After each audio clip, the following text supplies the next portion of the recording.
ذي الأموال والتبيان. Joining us for this week's Asri Report, we have Dr. Imran Bakas.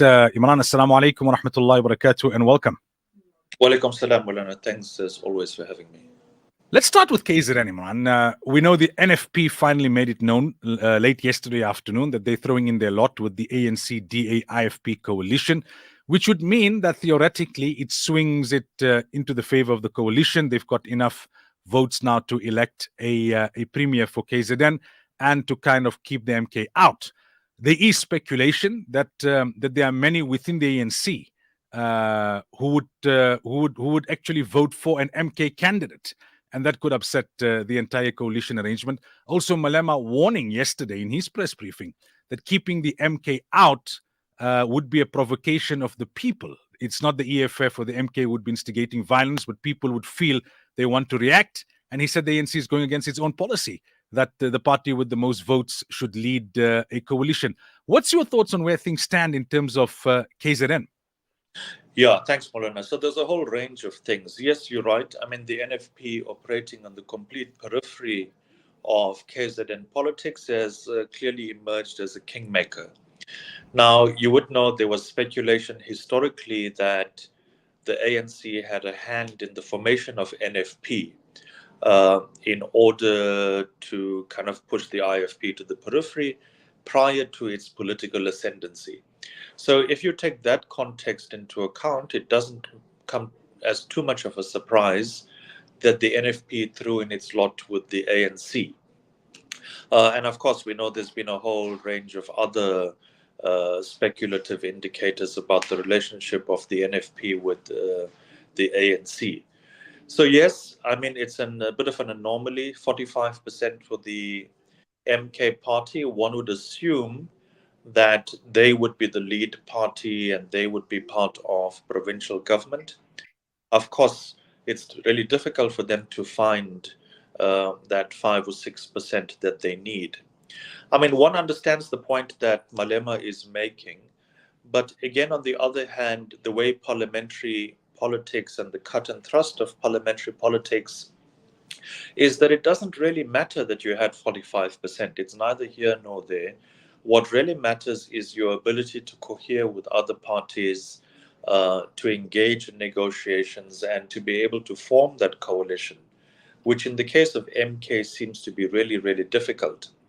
Yes, there are concerns that MK will not be happy to be on the opposition benches, and of course that won't make the electorate happy.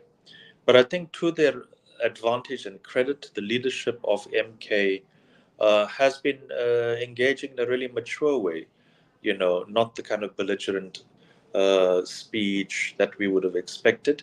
So there is a level of maturity in terms of how they're engaging. But I think at the base level and even among some of their party members, there is growing animosity and unease about what's going to happen in the next hour or two. How likely is it that ANC MPLs will actually vote for an MK candidate? We know that Zuma has got support within the ranks of the ANC, and he's accused of using the ANC's own machinery in KZN to campaign for the MK. To what extent he has that support, I suppose, remains to be seen. But if you look at Malema's press briefing yesterday, whether it was just big talk or whether he knows a lot that we don't, he seems to suggest that as much as on the apparent, it would seem like the MK strategy has gone up in flames.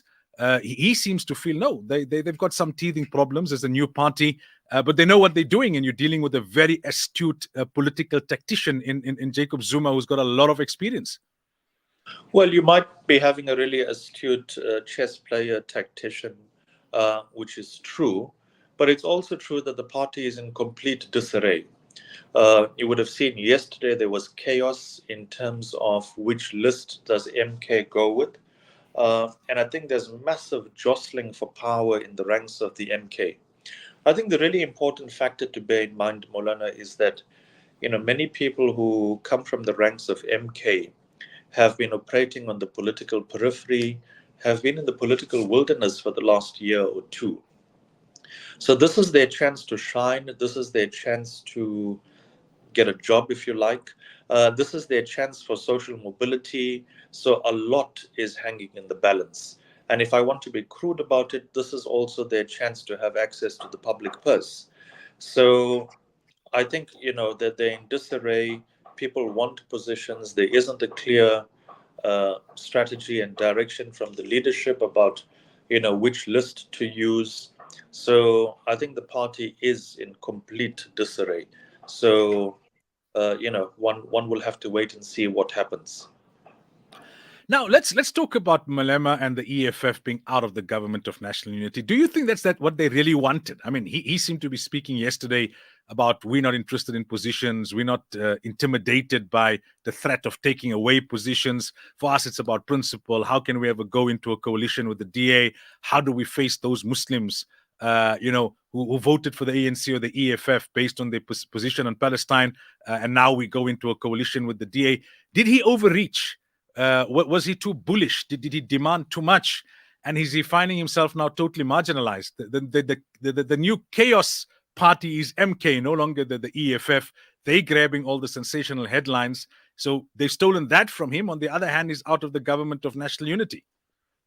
Yes, more or less that would be my analysis too, Molana. I think the way that Malema approached the chessboard may have been completely out of sync with political reality.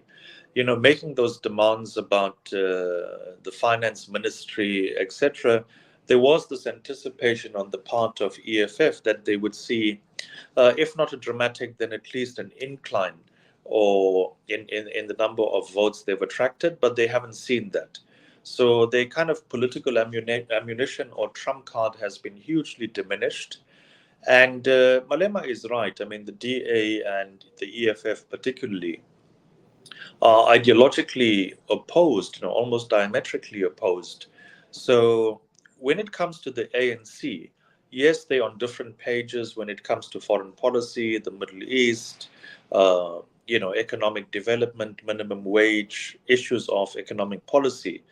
But I think those contradictions between the ANC and the DA would be easier to navigate. I think the other point, Molana, is that the ANC has had contradictions within its own ranks over the last 30 years.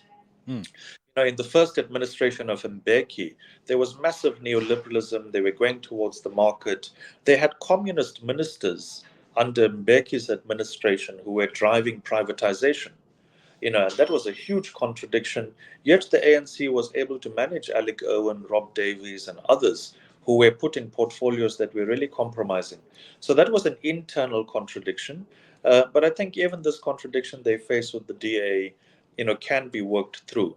But yeah, I honestly wouldn't have imagined the EFF and the DA being able to manage those fractures in their ideological positions. So finally, Imran, right? In about 35 minutes' time, the process is scheduled to get underway in Parliament. Swearing in of MPs, electing a speaker, deputy speaker, electing a president. Then we've got 5 days until Wednesday, where the president has to be inaugurated. After that, all eyes will be on the cabinet, and that will give us then some finality in terms of how this horse trading kind of concluded behind the scenes and who gets which position. But for today, I suppose it goes as without much surprise that Cyril Ramaphosa will be re-elected as the president, but Speaker and Deputy Speaker. I mean, I don't know if you've seen that WhatsApp message circulating, ANC letterhead from the Deputy Secretary General saying that we're going to nominate Helen Zille as the Speaker of the National Assembly and Malema as the Deputy. But we know these days even letterheads have been forged and fake news and all of this kind of things. So what do we know in terms of what kind of initial arrangement there is? One got the sense yesterday that Fikile Mbalula was saying, in principle, we've agreed on this government of national unity to the exclusion of MK, Action SA, and EFF, but the nitty-gritty is still being sorted out. One would assume they would have had to sort out who's going to be the National Assembly Speaker and the Deputy for the purposes of proceedings today. Yes, of course. I hope the noise in the background is not bad. Yeah, of course, one would think that they would have a guiding document that takes us through. But, the huge difference is in Europe, we have the same issue in France, Italy, etc. But I think the big difference is that there are, positions of principle and the kind of maturity of that democracy that informs how they engage. I think in our context, we don't really know.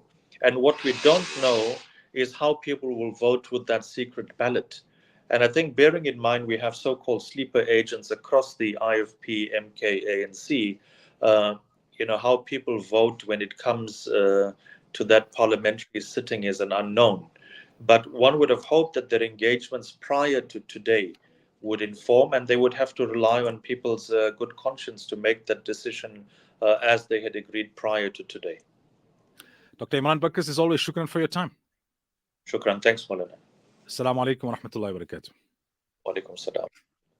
26 minutes past 9 here in South Africa, 26 minutes past 10 in Makkatul Mukarramah.